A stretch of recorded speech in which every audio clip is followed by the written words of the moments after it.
भारत की तस्वीर सच ही मिशन है। देश की अक्सर मुस्लिम जमातें सिर्फ 20 करोड़ 15 करोड़ मुसलमानों की बात करती हैं, देश के 135 करोड़ लोगों की बात नहीं करती। ये सरासर अपने देश से भी इंसाफ़ी है, अपने वतन के भाइयों से भी नाइंसाफ़ी है। हम चाहते तो ये है कि हमें बराबर के हुकूक मिलें, हमें बराबर की चीज़ें मिलें, और बात हम सिर्फ अपने समुदाय की करते हैं। ये न तो इस्लाम की नज़र में सही है और न अखलाकियात में, न शराफत के अंदर ये अच्छा माना जाता है। नमस्कार, भारत की तस्वीर में आपका स्वागत है। जमात उलेमा हिंद के जो राष्ट्रीय अध्यक्ष हैं मौलाना कासमी साहब, उन्होंने बहुत अच्छी बात कही है। जिस तरीके से पत्थरबाजी की गई उत्तर प्रदेश समेत देश के कई हिस्सों में, उसको लेकर उन्होंने बयान दिया है। उन्होंने कहा है कि इस घटना के लिए मौलाना मदनी और ओवैसी ये दोनों जिम्मेदार हैं। न इन्होंने लोगों को भड़काया होता, न इस तरह की घटनाएं होती, न पत्थरबाजी होती। सबसे बड़ी बात है, कासमी साहब ने आरोप लगाया है कि जो नौजवान लड़के हैं 17-18 साल के, उन्हें आगे करके पत्थरबाजी कराई गई, माने उनकी जिंदगी से भी खिलवाड़ किया गया। वो बच्चे मदरसे में पढ़ने वाले बच्चे, उन्हें अच्छी शिक्षा देनी चाहिए, उन्हें देश और राष्ट्र के बारे में बताना चाहिए, अपनी देश की महानता के बारे में चर्चा करनी चाहिए, न कि उनसे पत्थरबाजी करानी चाहिए। उन्होंने मदनी और ओवैसी के खिलाफ फतवा जारी करने की बात भी कही है। आप सुन लीजिए वो क्या कह रहे हैं। अचानक नबी की मोहब्बत का जाग जाना किसी एजेंडे का, किसी खुफिया एजेंडे का हिस्सा लगता है, क्योंकि नबी से मोहब्बत का तकाजा तो ये था कि आप पहले दिन ही रिएक्शन करते, मगर उन आकाओं ने जो भारत की दुनिया में बढ़ती हुई छवि, संबंध और हमारी सरकार के अरब देशों से और इस्लामिक देशों से ताल्लुकात पर जल भी रहे हैं और गमज़दा भी हैं, अपने एजेंडे के तहत भारत के अंदर जगह जगह दंगे करवाए।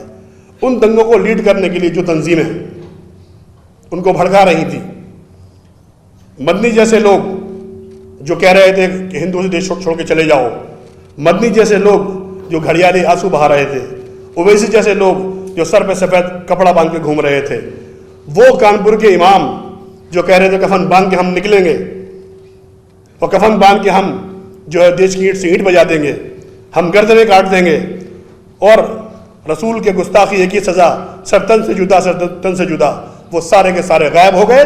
और 20-20 साल के बच्चों को सड़कों पे छोड़ दिया इन्होंने, सरकार से लड़ने के लिए, पुलिस से लड़ने के लिए और सिस्टम से लड़ने के लिए। तो आप सुन रहे थे मौलाना कासमी को। मौलाना कासमी बहुत बैलेंस बात कर रहे हैं, राष्ट्र हित की बात कर रहे हैं। वो कह रहे हैं कि जब भारतीय जनता पार्टी ने नुपुर शर्मा जो राष्ट्रीय प्रवक्ता थी, पैगंबर साहब पर उन्होंने टिप्पणी की, उसके खिलाफ उन्होंने कार्रवाई करते हुए राष्ट्रीय प्रवक्ता के पद से हटा दिया।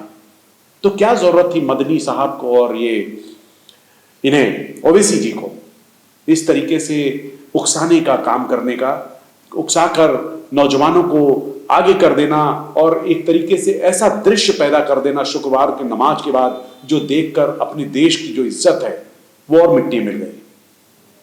मुझे बहुत अफसोस से कहना पड़ रहा है, जो हम समझ पाते हैं, बहुत से ऐसे चैनल हैं, मीडिया घराने हैं जो सोशल मीडिया पे हैं, वो भारत की छवि को विदेशों में खराब कर रहे हैं। वो ऐसी बातें कर रहे हैं एक तरफा जिससे हमारी छवि खराब हो। वो प्रधानमंत्री नरेंद्र मोदी की बेइज्जती पे खुश होते हैं। सोचिए आप, प्रधानमंत्री नरेंद्र मोदी देश के प्रधानमंत्री हैं, वो आपके भी प्रधानमंत्री हैं। अगर प्रधानमंत्री की बेइज्जती होगी तो आपकी भी होगी। लेकिन इस मसले को लेकर, नुपुर शर्मा के मामले को लेकर, वो मोदी पर भी हमला करते हैं, कहते हैं उन्होंने देर से कार्रवाई की। बहुत सारे मौलाना भी कह रहे हैं कि देर से कार्रवाई की गई। लेकिन आप बताइए, नुपुर शर्मा को सस्पेंड कर दिया गया। नुपुर शर्मा के खिलाफ कई राज्यों में एफआईआर दर्ज है, कानून अपना काम कर रहा है। तो क्या सड़कों पर इस तरीके से पत्थरबाजी होनी चाहिए? हमारे मुल्क में हादसा हुआ,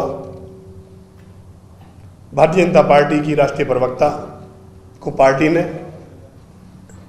डिसिप्लिन छिकने की वजह से, पार्टी की मूल धारा से हटकर बात कहने की वजह से पार्टी से निष्कासित कर दिया। और कई प्रदेशों में उन पर FIR हुई और सरकारें अपना काम कर रही हैं। ये वाकया आज से 15 दिन पहले हुआ। 27 तारीख को जुमा आता है, पूरे देश में खामोशी है। 3 तारीख को फिर जुमा आया, फिर पूरे देश में खामोशी रहती है।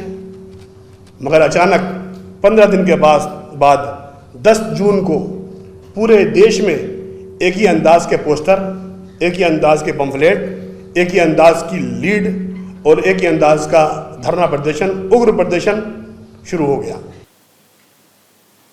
जो मौलाना कासमी साहब हैं वो साफ कहते हैं कि हमारे देश की छवि को खराब किया जा रहा है, और देश की छवि को खराब करने का काम ये मतलबी लोग कर रहे हैं जो अपने मौका परस्ती के लिए देश की छवि को खराब कर रहे हैं। जरूरत नहीं है कि आप अरब देश की बात करें और अपने देश की जो छवि है, जो अरब मुल्क है, वहां पे बिगाड़ने की कोशिश कर रहे हैं। तो ये बड़ा ही गंभीर आरोप उन्होंने मदनी और ओवैसी पे लगाया है। ओवैसी साहब को आप सुने कितने गुस्से में बयान दे रहे हैं। जो कल पत्थरबाजी की घटना के जो मुख्य आरोपी जावेद थे प्रयागराज में, उनके घर को जब तोड़ दिया गया तो उन्होंने योगी आदित्यनाथ पर सीधा आरोप लगाया कि आप जो है कानून को अपने हाथ में ले रहे हैं। सुप्रीम कोर्ट के चीफ जस्टिस बन गए हैं, उससे ऊपर बन गए हैं, जो ओवैसी साहब कह रहे हैं। बुलडोजर लगाकर तुमने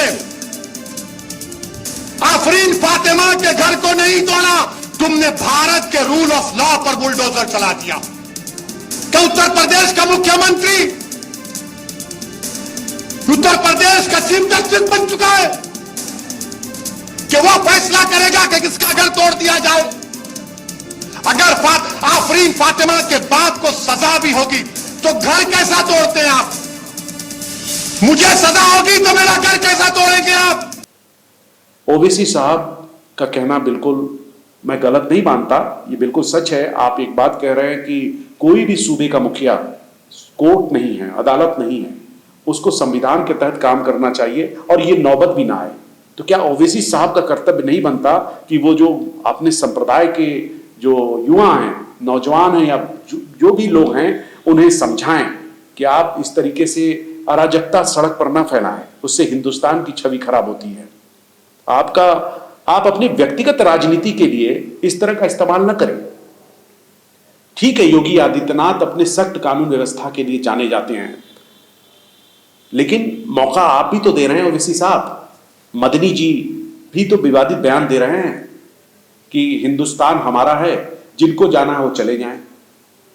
तो कहीं ना कहीं जो आप लोगों की समाज को लेकर जिम्मेदारी है, क्या कहीं बढ़ नहीं जाती? तो जो कासमी साहब बोल रहे हैं उनकी बातों में राष्ट्रभक्ति दिख रहा है, उनकी बातें बड़ी संतुलित है, उसकी तारीफ भी हो रही है, और इस तरह के बयान आने चाहिए समाज में। देखिए, एक तरफा बयान किसी भी पक्ष से, एक तरफा कट्टरवादिता जो होती है वो किसी भी पक्ष का, वो अच्छा सूचक नहीं है देश को लेकर चलने के लिए। अगर कोई पत्थरबाजी कर रहा है, आप पत्थरबाजी किस पे कर रहे हैं? पुलिस वालों पे कर रहे हैं। पुलिस वाले क्या कोई गैर हैं? पुलिस वाले भी अपने हैं, आपकी ही रक्षा करते हैं। आपको सरकार से नाराजगी हो सकती है, लेकिन सड़कों पे चलने वाले लोगों से क्या नाराजगी है?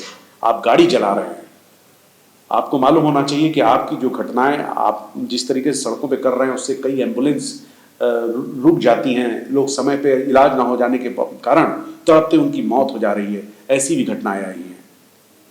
आप लोगों को घर जला रहे हैं।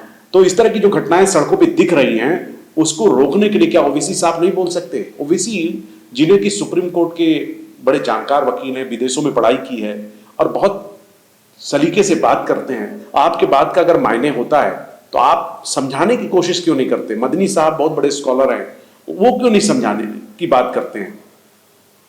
सबसे बड़ी बात है कि अखिलेश यादव का भी बयान आया। पुलिस ने जिस तरीके से थाने में आरोपियों को मारा, लाठी चार्ज किया, पिटाई की, उसका वीडियो वायरल हुआ। कानूनी दृष्टिकोण से मारने का अधिकार पुलिस को नहीं है, कानून को अपने काम करने का अधिकार है, लेकिन आप पुलिस पे हमला करेंगे तो पुलिस आपको नहीं छोड़ेगी। आप पुलिस के सर फोड़ेंगे तो पुलिस आपको नहीं छोड़ेगी। आप उसके मौलिक अधिकारी हो सकते हैं ऐसा बोलने के, जब आप पुलिस पे हमला नहीं करते हैं। लेकिन अगर आप पुलिस पे हमला करते हैं तो पुलिस जवाबी कार्रवाई करेगी। तो जो वीडियो वायरल हुआ, उसको लेकर अखिलेश यादव ने उसे ट्वीट किया और कहा कि जो लोग शांतिपूर्ण तरीके से प्रदर्शन कर रहे थे, उनके साथ पुलिस क्या कार्रवाई कर रही है, सरकार क्या कर रही है। देखिए आप लोग, अखिलेश यादव भी यहां पर एक पक्षी बात कर रहे हैं। आप सूबे के मुखिया थे, समाजवादी पार्टी के राष्ट्रीय अध्यक्ष हैं और विपक्ष के नेता हैं उत्तर प्रदेश में। आपकी जिम्मेदारी बन जाती है कि आप पुलिस वालों के लिए भी बोलें। आप पुलिस का डंडा तो दिख रहा है, लेकिन आप पुलिस वालों के प्रति हमदर्दी नहीं दिखा रहे हैं। जिन पुलिस वालों पर ये हमला किया गया, पत्थरबाजी के दौरान जो घायल हुए हैं, उनके लिए आपके मन में संवेदना नहीं दिख रही है। वो संवेदना आपकी कहां शून्य हो गई? तो समाज को बैलेंस करने की आवश्यकता है। किसी का घर टूटना ये भी बहुत दुखद है। घर न टूटे उसके भी क्योंकि उसके परिवार के लोग हैं, कितनी मेहनत से मकान बनाया होगा आप, लेकिन कहते हैं ना, जिसके घर शीशे में के बने हुए दूसरों के घरों में पत्थर नहीं फेंकते। तो जो लोग भी इस तरह का काम कर रहे हैं, उन्हें सोचने की आवश्यकता है और समाज में बैलेंस करने की आवश्यकता है। और उसकी जिम्मेदारी नेता, समाज के जो चिंतक हैं और हर समाज के जो वर्ग में रहने वाले हर व्यक्ति का कर्तव्य बनता है कि उसको किस तरीके से समाज को सुचारू रूप से लेकर चले। नहीं तो आप, अभी जुमा आएगा, आप पत्थरबाजी करेंगे। मस्जिद इबादत की जगह है और राजनीति की जगह नहीं है कि आप वहां बैठकर राजनीति करें और बाहर निकले नौजवानों को आगे कर दें, उनसे पत्थरबाजी कराएं। अब जब पुलिस उन पे कार्रवाई करेंगी तो आप बचाने भी नहीं आएंगे। माफ करिए, जो नेता हैं वो आपके धर्म के, वो राजनीति करके साइड हो जाएंगे। ओबीसी साहब केवल बयान देंगे, बचाने नहीं आएंगे। तो ये आपका कर्तव्य बनता है कि अपनी रक्षा खुद करें। आप अपने धर्म के जो नौजवान हैं उन्हें समझाएं, उन्हें गलत करने से रोकें, क्योंकि कानून को आप हाथ में लेंगे तो कानून निश्चित तौर से आप पर पलटवार करेगा, आप बच नहीं पाएंगे। बने रहे भारत की तस्वीर के साथ, आगे भी चर्चाओं का दौर जारी रहेगा। नमस्कार।